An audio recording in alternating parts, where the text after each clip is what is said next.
Hi. I have the pleasure, my name's Susan Brower. I'm from Loyola University, New Orleans, and I have the pleasure of introducing Steve Anderson.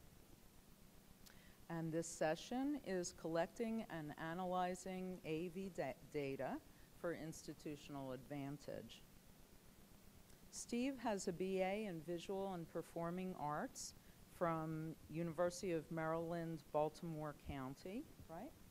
Yep. UMBC in 1987. And he also has an MS in Business from the same school, University of Maryland. Oh no, University of Maryland. University College. University College. Yeah.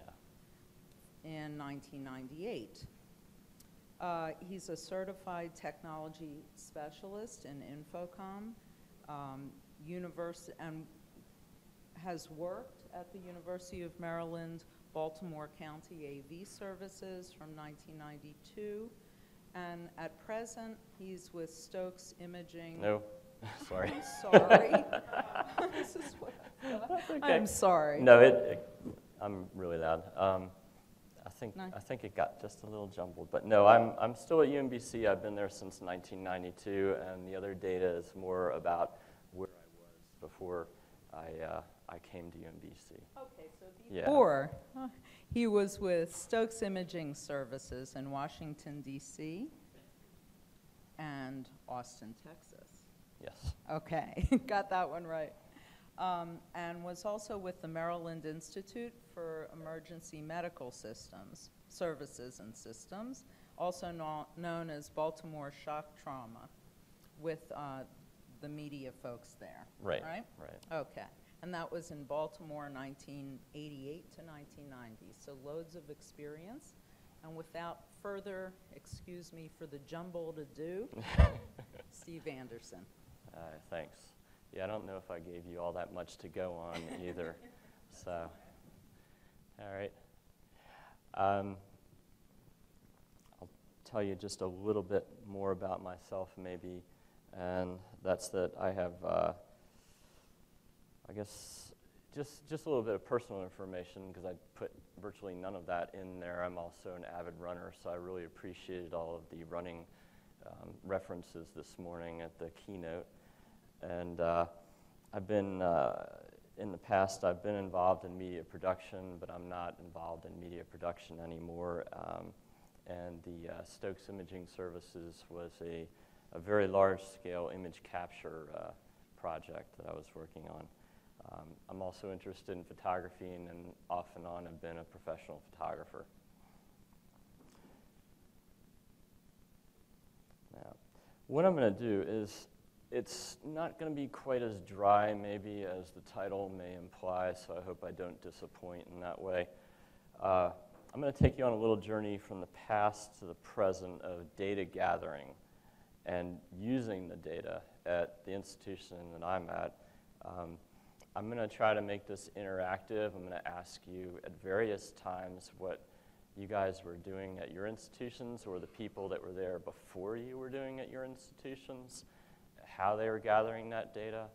I'm very fortunate at mine because they started gathering data from the moment they were created, and I still had access to those paper files.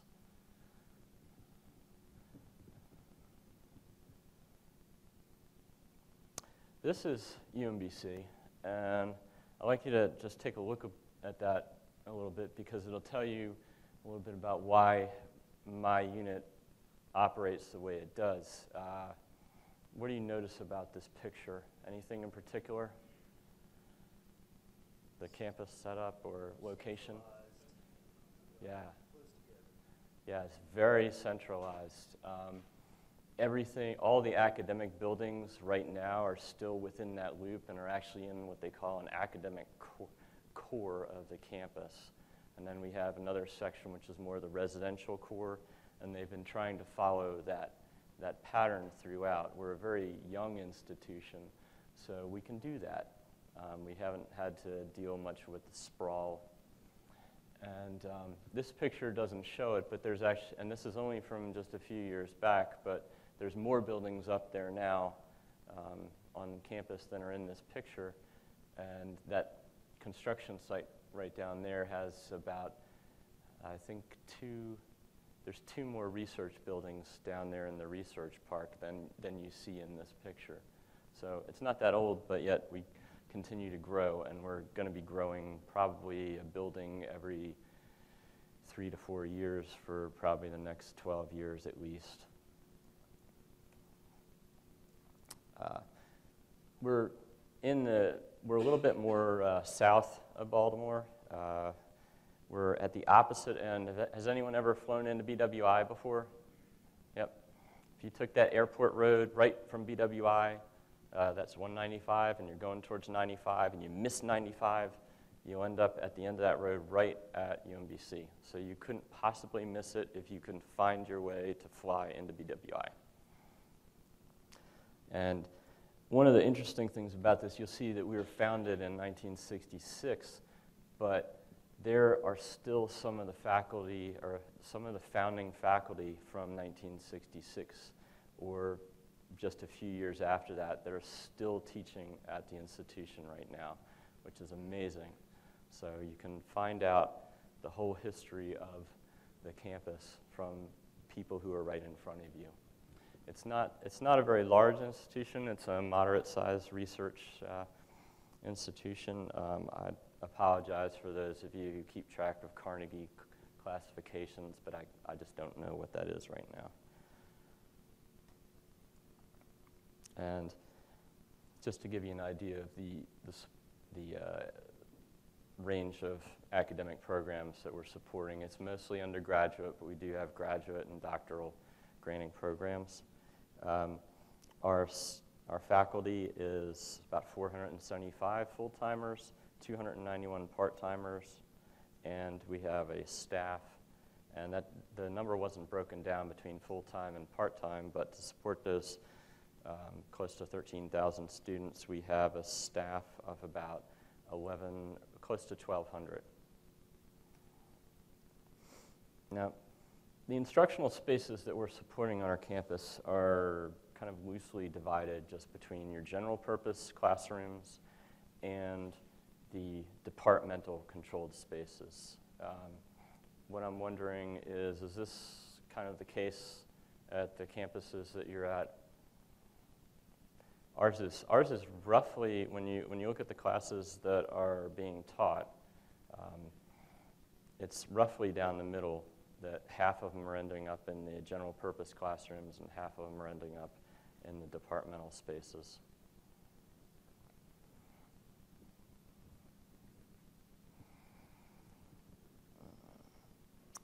And one of the challenges of that is that, at any given time, there's probably 150 instructional spaces in use, and roughly 75 or so of those are the general purpose. But over the course of a year, there may be some more spaces that are actually have classes being taught. So there may be as many as 200 unique spaces that have classes assigned to them during a semester, or during a year. AV data. Why gather AV data? Why go through all the effort? And these are the common reasons that I came up with for even bothering to keep track of this. It's kind of it's a thankless job in a lot of ways, but it's something that I'm sure everyone has to do. From this list here, is there anything that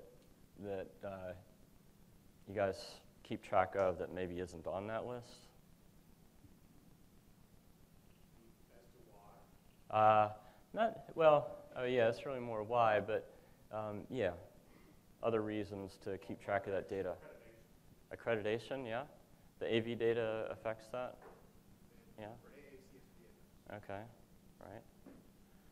I've never been asked that specifically for that reason before, but I'm sure they look at it. Any other reasons? Staffing, yeah. Do you get traction with that? Yeah? Okay, good. Mm-hmm. Is that more for part-time students or full-timers? Yeah, good, good. All right.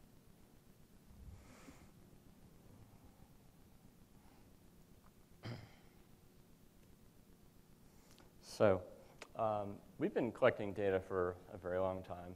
The earliest data I could find is probably from right about the time that any sort of centralized AV unit was on the campus, and at that point it was in the library.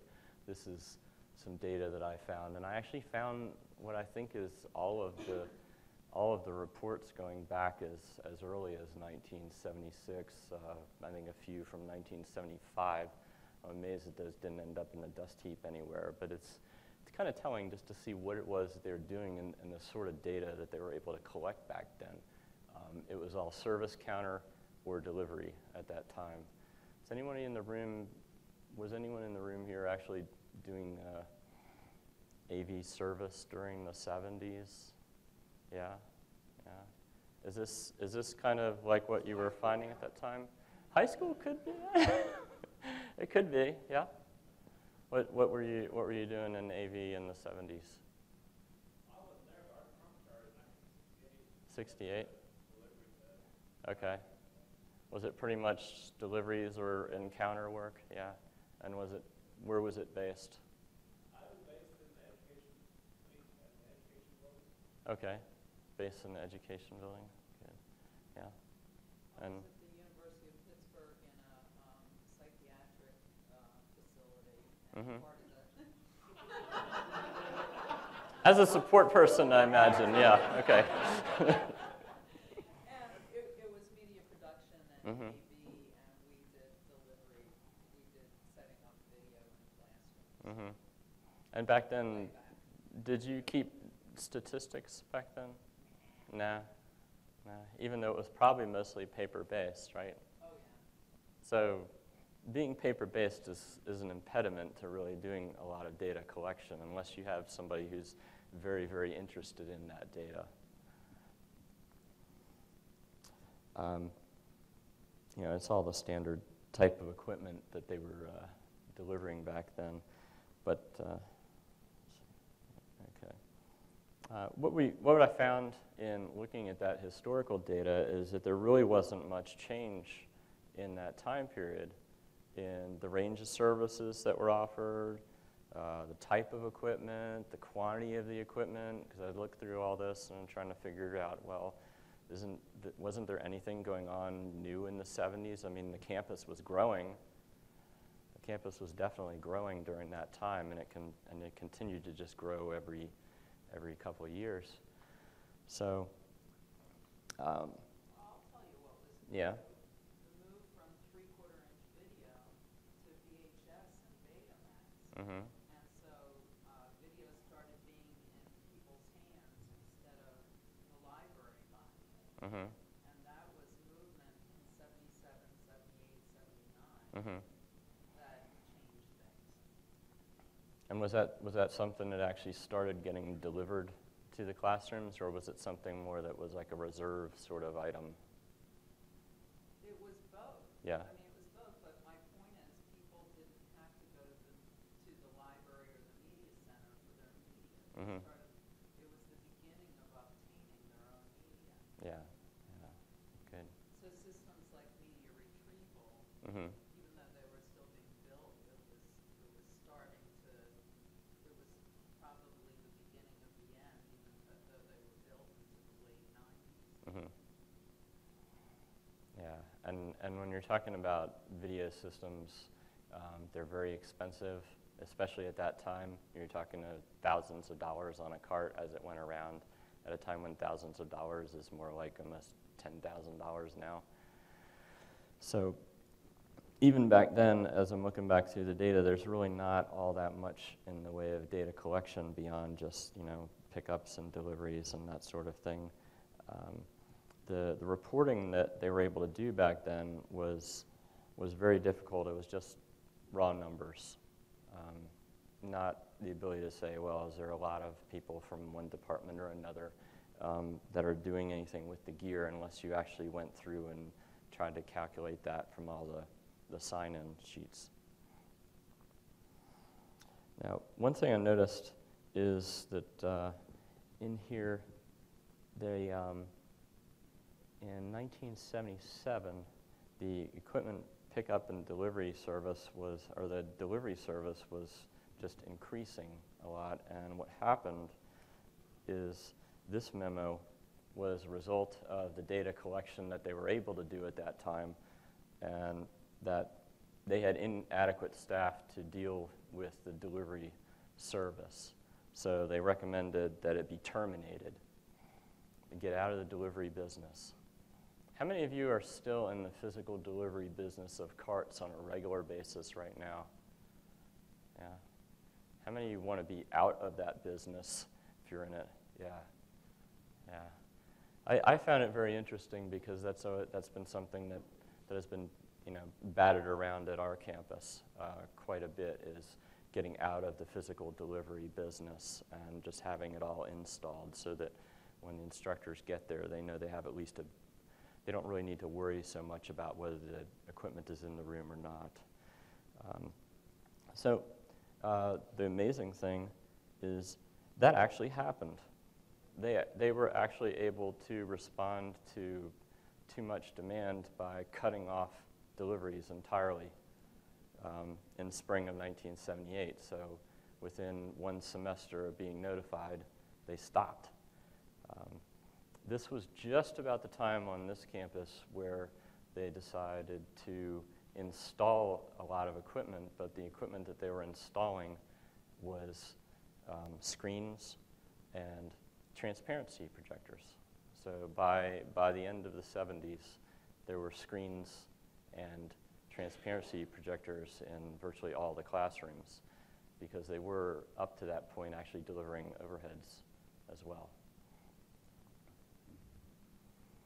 Does anybody deliver overheads now? Transparency projectors? Really?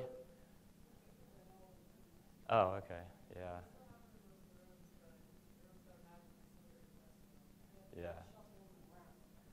Yeah.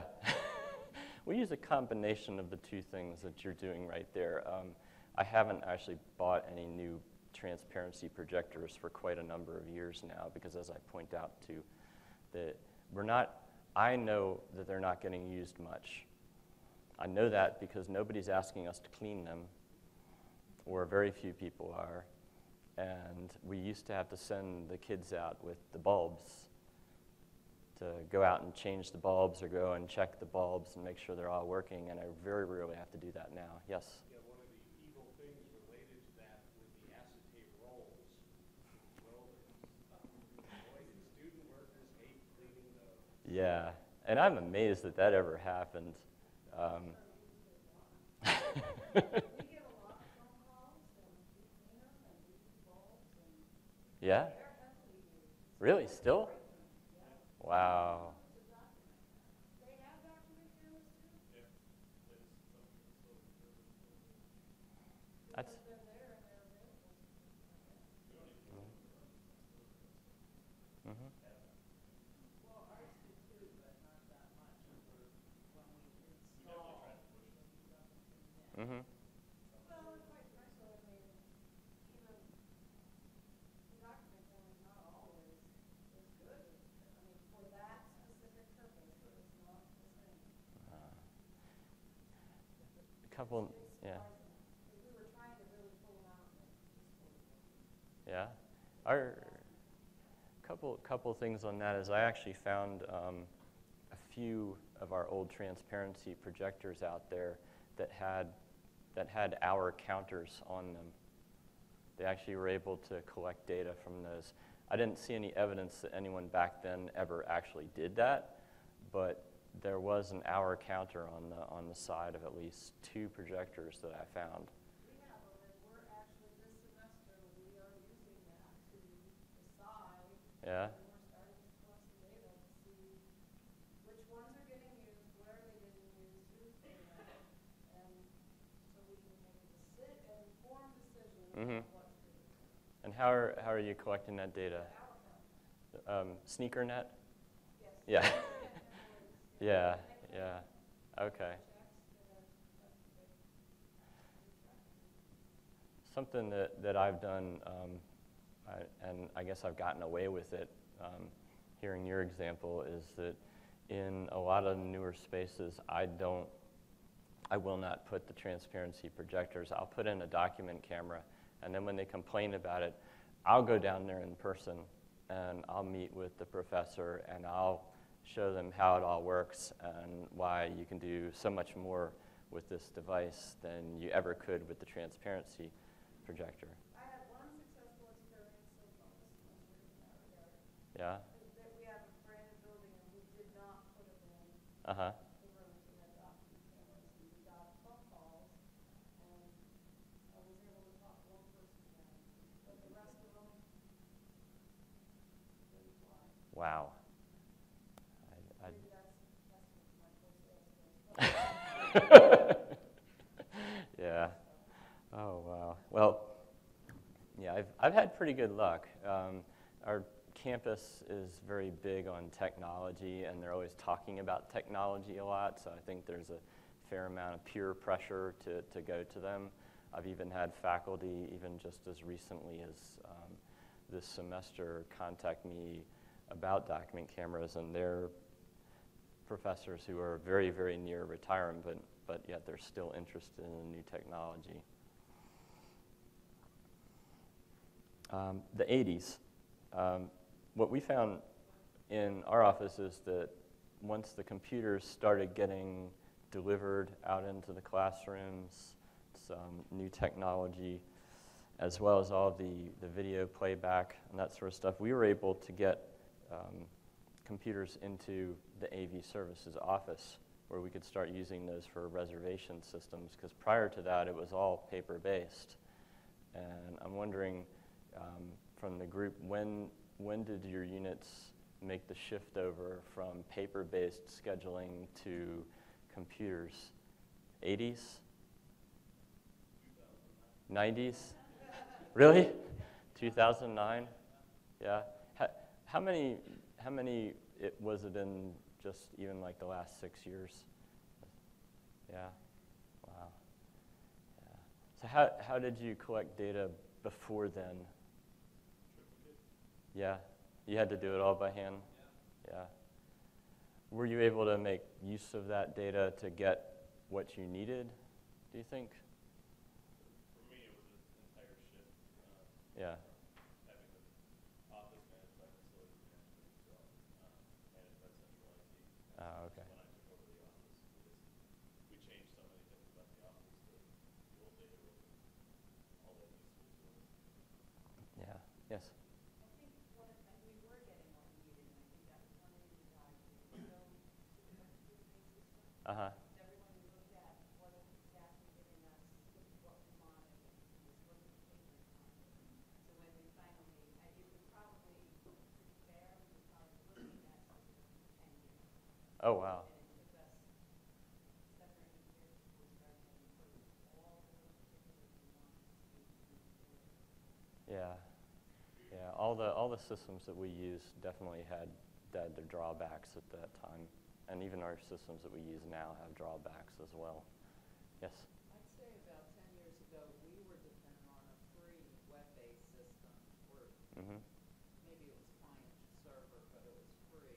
Mm-hmm. And then we moved to a very, very low-cost web-based system that wasn't supported. And all that time, we too were looking for something Mm-hmm. that worked better. So we only signed on with that a couple of years ago. Yeah. Yeah, it's a challenge finding any system that has really good reporting.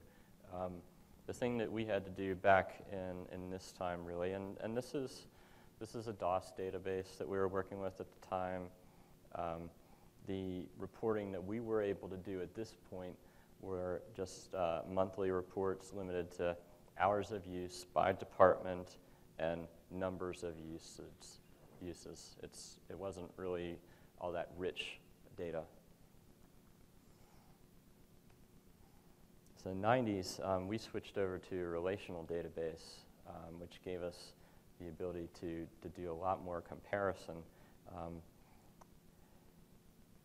The reports that we did at this time were these right here, and they gave us a lot more information.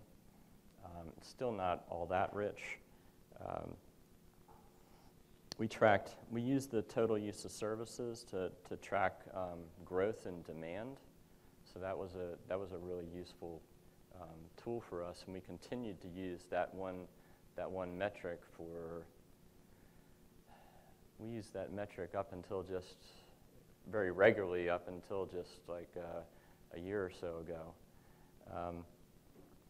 Use of equipment types was very important to us because we had to know empirically, what we had to spend the money on. All that video equipment back then in the 90s was still very expensive. I forget when we went over from top loaders to front loaders or whatever, but and we had to figure out, we had all these 3/4 machines. How do we invest in a new one? Not invest in a new one? All that data was key for us. Now, use by room, that was one of our key features, key bits of data that we started to use to figure out where do we put the installed gear, because at this point in the 90s, and especially even a little bit earlier than that, we started putting installed gear out, but we wanted to make sure that it was going to be in a place that it actually got used, and not because it was convenient to us to do or because the room was an easy room to accommodate the gear. And what we had working in our favor at that time is that if we looked back to, let's say, fall of 92, and then we looked at the fall of 93, we could see, which rooms, and they're usually the same rooms that are getting a lot of gear delivered to. And the reason for that is our registrar was not doing a clean slate every semester, or every, from fall to fall and from spring to spring. They were rolling over the room assignments. So if you had the room assignment for one fall, like you had this room assignment for fall 92, then if you were offering the same class at the same time, you were going to get the same room again, unless some exception happened. So it was a fairly safe assumption, if we're always going to that room a lot, that the next fall we were going to do it again. And then we were able to plan using that data. And we were also able to use that to show, we were directly under the provost at that time, so we were able to show the provost that these dollars are going to make an impact, that they're using this stuff in this room all the time. So it makes a lot of sense. The use by department, we used that to identify the departments that we ought to go to get information about how those rooms should be set up, what they're looking for in that room, how they'd like it to function. We used those as our consultants because we knew they were very interested in what we were providing them. Not that we didn't talk to all the departments, but we paid special attention to the ones that were using it quite a bit.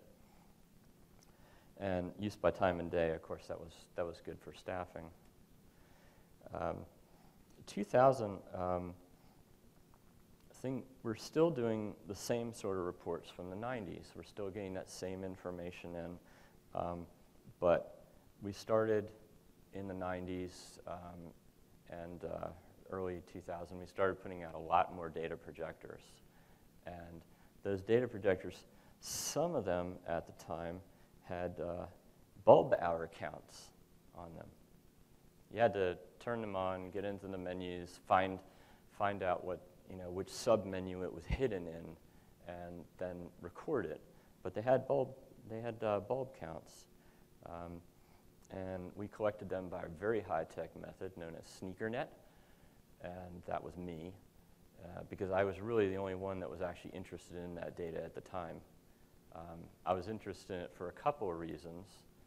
One was that I had a general idea of when the bulb was going to die, so I could make sure that we had that very expensive bulb on hand, because we generally didn't buy them much in advance. And also, I wanted to show how much they're actually getting used.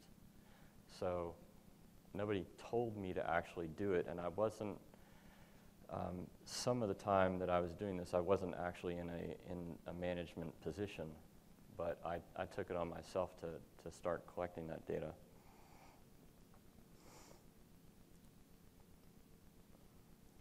And what that data did is it gave us more of an indication of just how much that thing that we put in the room was getting used. But it's still a very crude way of collecting that data. Was anybody else doing that at the time? Going around and turning on the projectors and collecting that data? And did it start getting you more money? Or at least it gave them an alert or something? Yeah? I think it brought awareness. I don't think it brought us more money, but it definitely made awareness. Yeah. Did it scare them? Yeah. Yeah. And of course, we always had to have our students run around at night and make sure all the projectors were turned off, because there was no other way of dealing with it at the time at our institution. Now, what we were also doing is trying to look for trends as we put more of these projectors in the classrooms, were our total deliveries going down for that type of item? And what we found at the time was that just as when we put VHS TVs mounted to the ceiling in the corners of the room, is that the demand would drop just slightly for maybe a semester or two, or it would come down a lot, and then it would slowly start going back up again. And because just the demand was there. And what I can show you now is I actually have a spreadsheet from way back in those dark ages. And let's see, that one's the AV stats, and it's the usage graph. And there it is. And so this is data that I collected back then, and it's a conglomeration of data that I either pulled out of our scheduling software, or I went around and manually collected myself. And I got really into it. I started making graphs and all kinds of stuff. Time of days for deliveries. Yes? Oh, you don't see it. That's right. Thank you. That's because I have to do this. There we go. Now I trust that makes a lot more sense than what I was doing before. All right, let me go back. So this is, let's see where we are here. Yeah. So this is going right back to 2000, and I even have data from, well, of course I have data from much earlier than that, but this is all that conglomeration of data that I got out of our database that I was able to export into Excel sheets, which then I was able to do reports from after I got them in the spreadsheets, and I made the graphs and everything, and also the data that I collected just by running around and checking the bulb counts, because I would go around and do that. Sometimes I'd do it for a month where I'd do it once a week, go around to all the installs, and other times it would be once a month.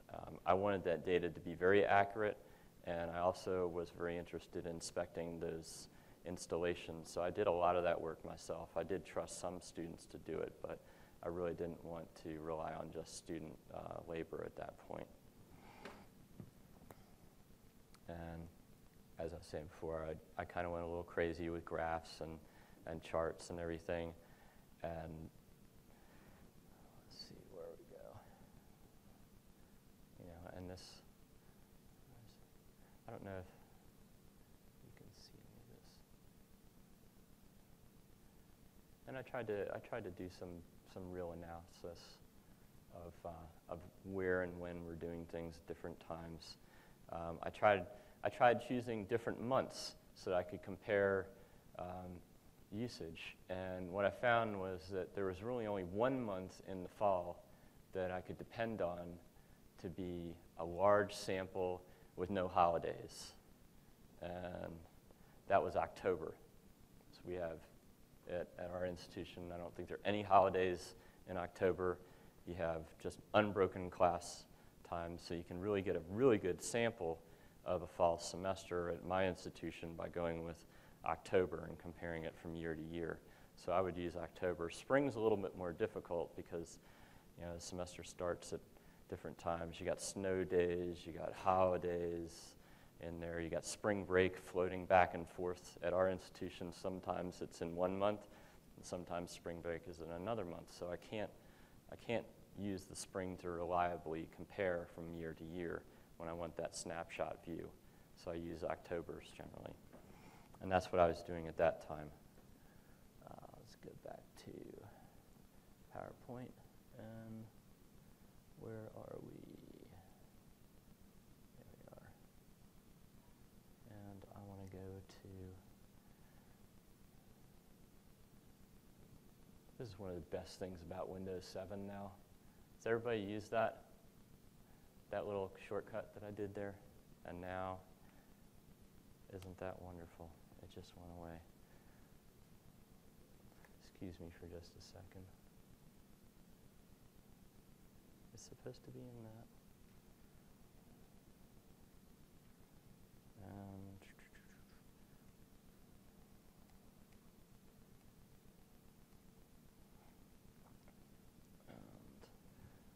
there we go. Okay, good.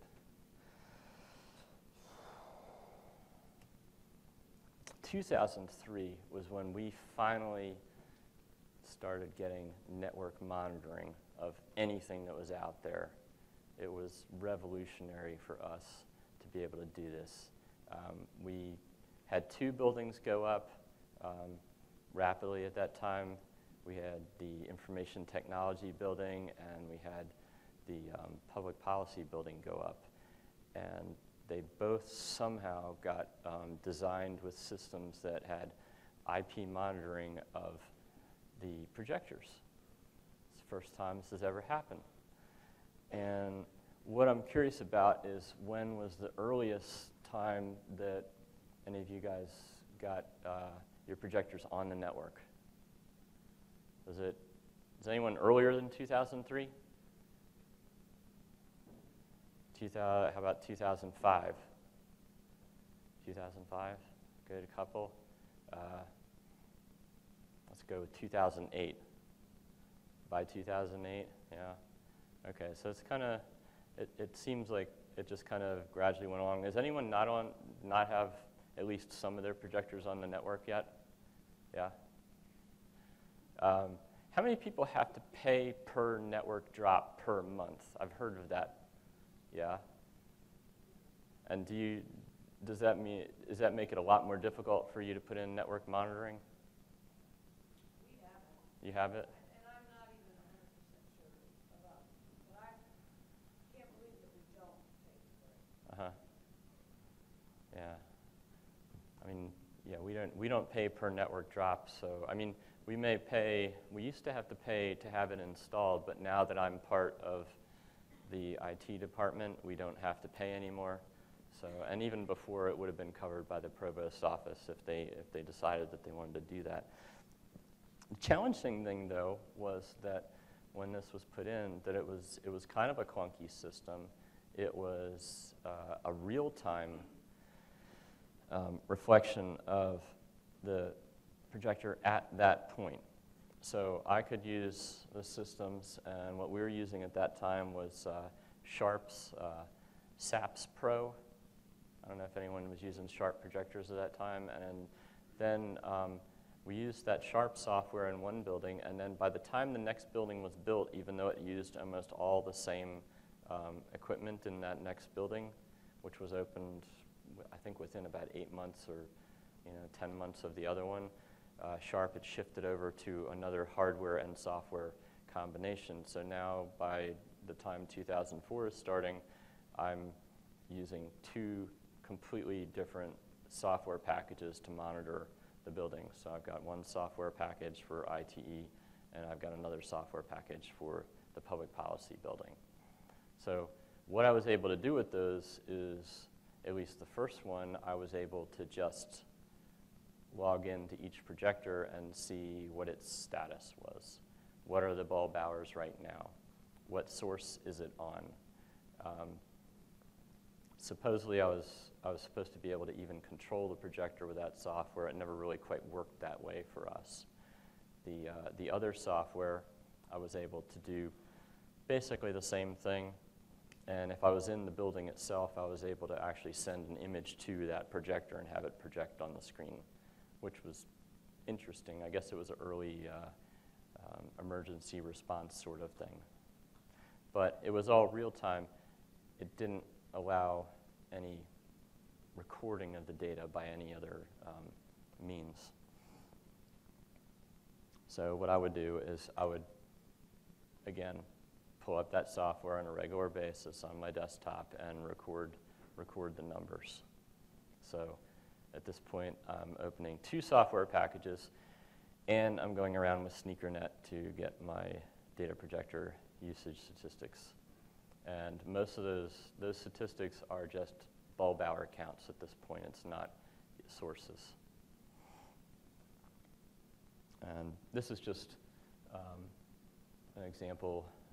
This is probably, this is that same spreadsheet that I had up before, but give you an idea of what I was collecting, how it was being done.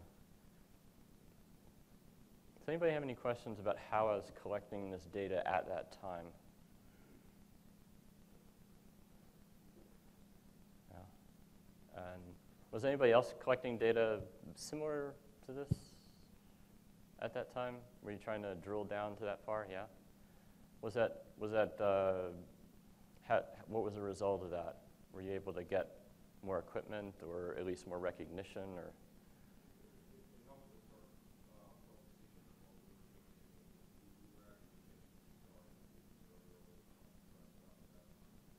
Uh-huh.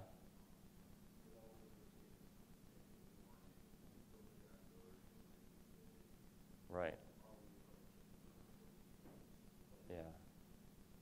Yeah, our main use at that time was the same sort of thing, making sure that we replaced the bulb before it sometimes even exploded within the projector, or that we got that usage data. But again, it's just bulbs. This was the thing that changed for us. We started putting in new installs, and I didn't like the idea of the projector manufacturer box changing, every year or two. And let's see, what this box gave us, and I'm not touting any one particular manufacturer, but what it did, we were using the Extron, that's the System 5 IP.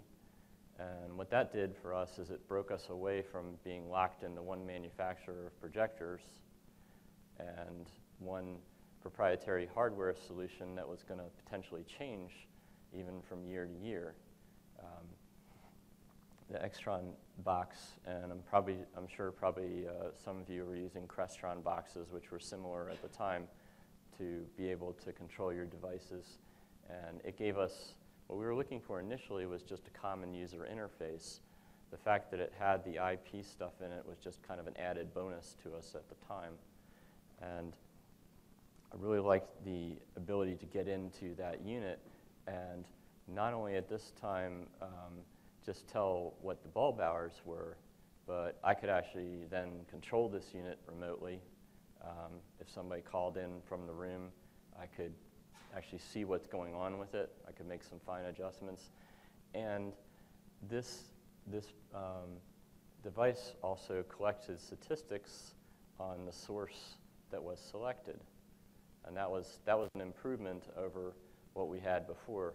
At this point, I wasn't using any of the Extron software like Data Logger or any of those other programs. I don't even know whether Data Logger was out when this thing was introduced. But the internal web page in that collected source hours. So I'm getting a little bit more rich data. And we never really went back to any sort of projector manufacturer system for monitoring the projectors. I know that virtually every projector that I have out there now has a network port on it, and to this point I really haven't taken much advantage of that. Is anyone out here using the projector manufacturer's network port on their on their projector? Yeah. And what are you using that for? Maintenance, troubleshooting, Uh-huh. more updates. Okay. Do you use it for content, sending content to it? No? Yeah. And what are you using it for? Primarily to email us when the plans change. Okay, yeah. Well, and that's a great thing too. I mean, having it being able to send you alerts. And I think that when this particular device was put in, I don't know that we actually had that set up on it. It's been a while since I've dug around in the System 5 IPs because generally when we just put them in, we really didn't have to do anything to them after that.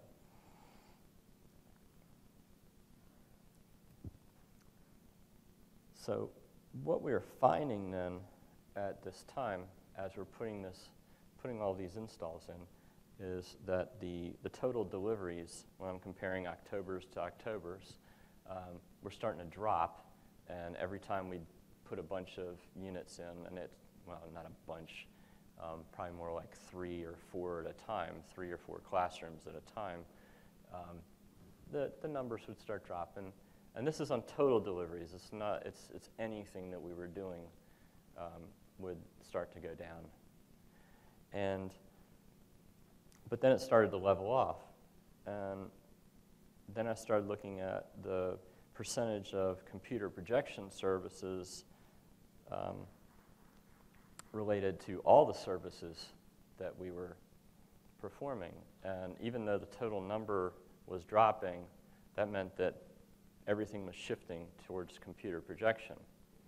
So eventually, if we wanted to stay ahead of the growth curve, we had to just keep putting more installs in. And I used this data to start getting more money and start getting the idea in their heads that, yeah, we need to start installing a lot more of these systems out there because I can show you that they're getting used and that when we stop installing them, it starts creeping up in the number of services that we have to provide. And at some point, they level off because there's a finite number of carts that you can push out there. So the response to that, in talking with my boss, and we have a classroom committee that helps talk about classroom technology and its multiple stakeholders on campus. I wonder how many of you have a multi-departmental classroom committee sort of thing that meets, that discusses the classroom in a holistic way? Yeah, you have, yeah, okay.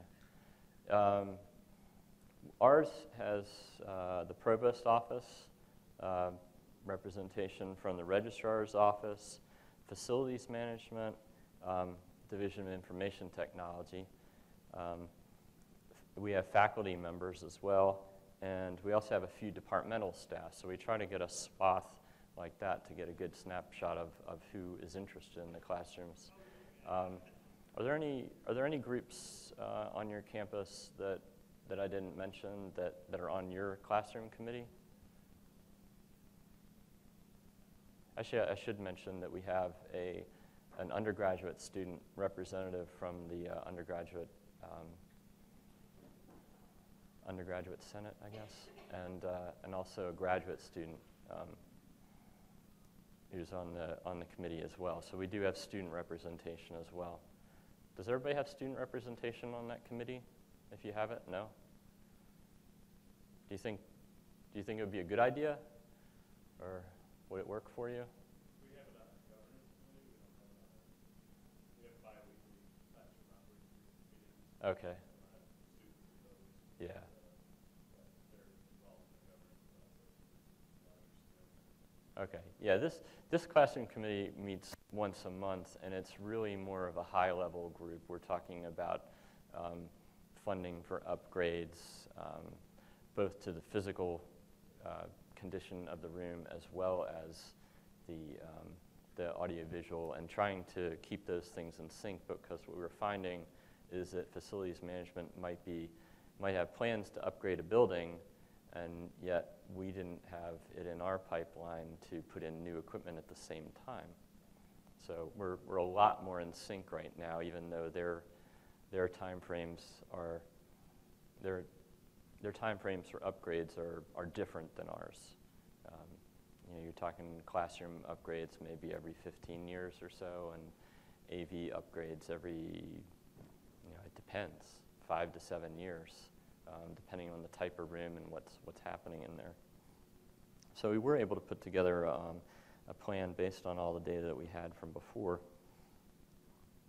And those were the goals, is to reduce the reliance on all of the mobile gear and reduce the student labor and assistance. And it by and large has worked fairly well. But the goal was to outfit all the registrar-controlled rooms at that time. And just to give you an idea of how many classrooms had the installed systems versus all the known rooms. And this is general purpose classrooms as well as all the classrooms that we know about that have projection in them. So you can see that it's kind of half and half. There's quite a number of departments that went off and installed their own, or maybe I had something to do with it in helping them design it. But quite a lot of departmental rooms. And this is just another reflection of that data when I was telling you that as we installed things, the data projector deliveries dropped, but then when we stopped at any given time, they started creeping back up again. And so what we've got now is we've got a different sort of service model. We have a large percentage of smart rooms, mostly, right now we're hovering at about 80% of classrooms meet what we call a smart room, and our smart room is the room with data projection and hookups, and then it may have more capabilities in it. Most of them are going to have DVD, VHS. Some of them are going to have computers and other sorts of devices in them. And what we've been trying to do is shift all the people that are getting delivered stuff every single class period into the rooms that have the gear. And we've been working with the registrar's office, and that's actually worked out fairly well. And we're also experiencing a lot of bring-your-own technology in the classrooms, which I'm sure is what everybody is facing now. We shifted to enterprise resource scheduling, so now we're using R25 instead of our own homegrown system, and this is something that we've been doing for a few years now. And what that gave us is a little bit more transparency. More people are looking at our data now. Nobody was really looking directly at our data before. They were looking at my reports that I generated, but they weren't looking at the data directly. And so,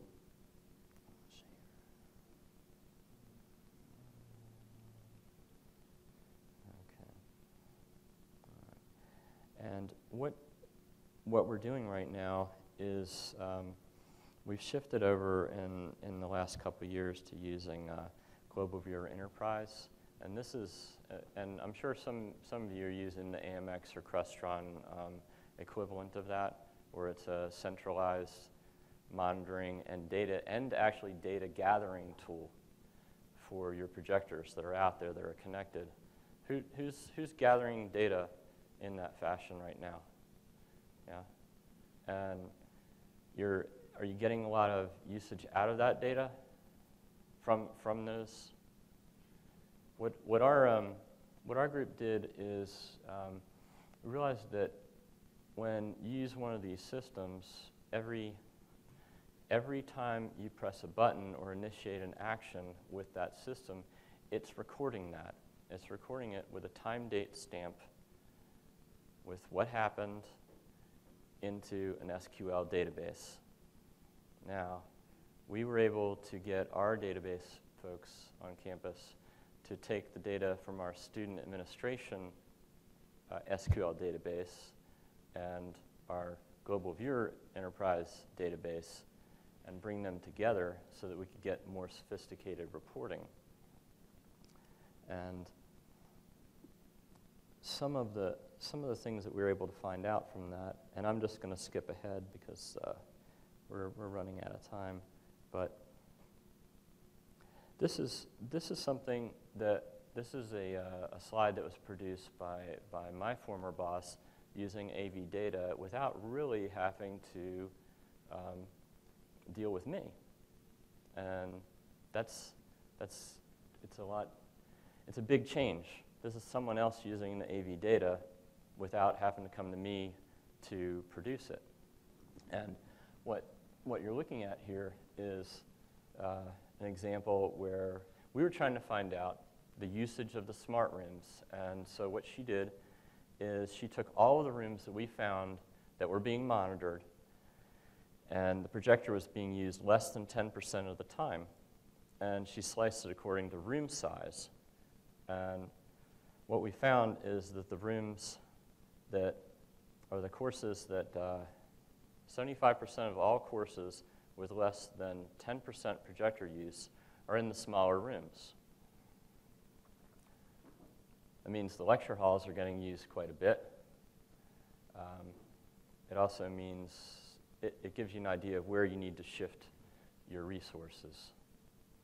So when we found out that the smaller rooms were not getting used as much, and some of them were not getting used at all for data projection, we adjusted our plan to outfit every single classroom with data projection because we realized that we probably already had all we really needed right now. It's just that we had to get those users that want to use the gear all the time in the rooms that already have it. Now that's just very basic. I mean, we're just telling people that want to use a smart room that they get a smart room. But at some point we could probably even tailor that further because with all the different devices that are out there now, you can't, it's very expensive to put everything in every room. And so by taking the data that you get from your centralized server, marrying it with the data that you get from student administration, you can even tell whether specific specific instructors even use gear at all. Yes? Or do you have, no? Okay. So really the question comes down to now is if you do have this system, what do you want to find out about how people use in your classroom that you can't find out yet or you haven't been able to find out yet? Because when you have a centralized data repository that's getting that data all the time and you don't have to do sneakernet, you don't have to actively call it up and record that data yourself, and if you're out that day, then your data's off by a day. It's always recording it. It's going to give you a lot more information that you can use. So what would you want to find out about what's going on in the classroom? Yes? I'd like to see projector manufacturers provide more than just lamps on, boards. I'd like to see things like LCDs are starting to fade. Mm-hmm. Additional things to tell you there's other things within the system that are going to be attention. Yeah, conditional reports are really useful. The system that we're using, you can actually set it up so you'll get over temperature reports. The projectors themselves have, depending on projector, have some of that information that they can send you. Some of them will tell you whether the lamp is getting too hot. Some of them will tell you exactly when it reaches, so much of the life the projector left or so many bulb hours were actually used. But yeah, the health of it, I don't know if it can tell you that. I don't know of any that can. Anything else? What about the person who uses a lot of different sources during a class? What sort of information would that give you? I know we're at the end really here, but if anyone wants to ask more questions, I'd be more than happy to answer them, or we could just keep going. Right. Yeah. But so what I'm thinking about is identifying the users that use a lot of the different sources in a room, because if they're doing that and you can actually see that from the data, then you can find some people that are doing something potentially very interesting, or they completely have no idea of what they're doing in the room and they're just pressing random buttons. You could set up sensors in the room that can report back, and you can find out when people are in certain different areas of the room. I mean, we're not doing that. I think you can use it to identify people that are doing interesting things in the classroom that you wouldn't know otherwise. Some of those are going to be your adjunct professors, because most often they're the ones that don't get to share with the rest of the faculty, because they come in, they get their paycheck, they do their class, they go out, but they don't get to interact much. So you'll be able to find out some about what it is they're doing as well. Yes?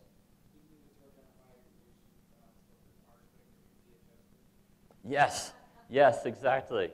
Yeah. That's a challenge for my office, because I have installs with DVD VHS players that I don't know which one they're using, which side of the box they're using. But yeah, and